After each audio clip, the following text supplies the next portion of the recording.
Firing is one of the things that you have to do. The more that you do it, the less stressful it is. But I think if it ever becomes sort of standard, just another day at the office, you probably have lost a little bit of your humanity.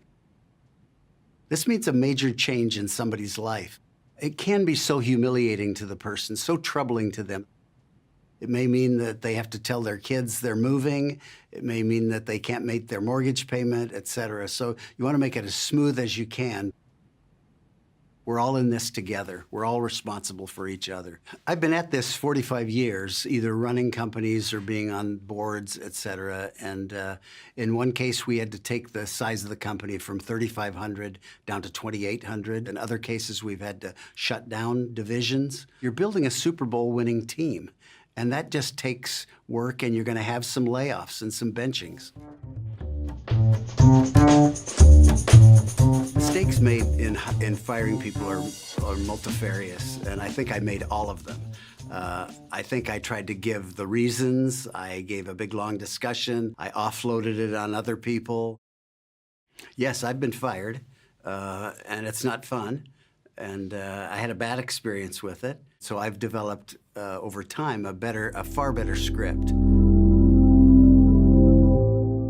So good bosses have human emotions, just like the employee that's being terminated has emotions. People don't like to hear the word "you're fired." It has a connotation that people just don't like to hear. You can be sad about it and say, "I'm sorry this hasn't worked out," but you're firm. It's essential when you let someone go to let them know in the first 30 seconds what the decision is. You're trying to help them to move on to a new place that's better for them and is smooth for the company. I like to do my own firing. I don't like to do it, but I want the organization to know that I'm not afraid to do difficult things.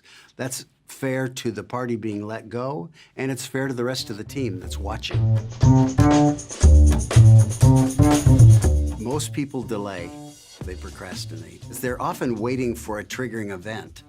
Say, well, I can't do it now. I know this isn't working out, but they've not done anything terrible.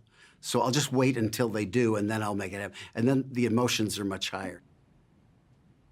I had one where I had to walk the person to the elevator, lock them out of their office, encourage them to get a lawyer, and so that didn't go well.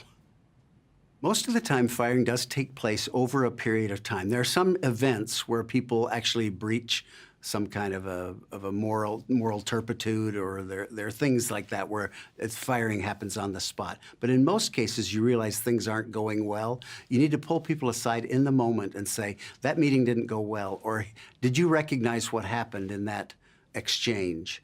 Nobody should be surprised when they're fired. People are smart. They sense, I'm not really doing very well.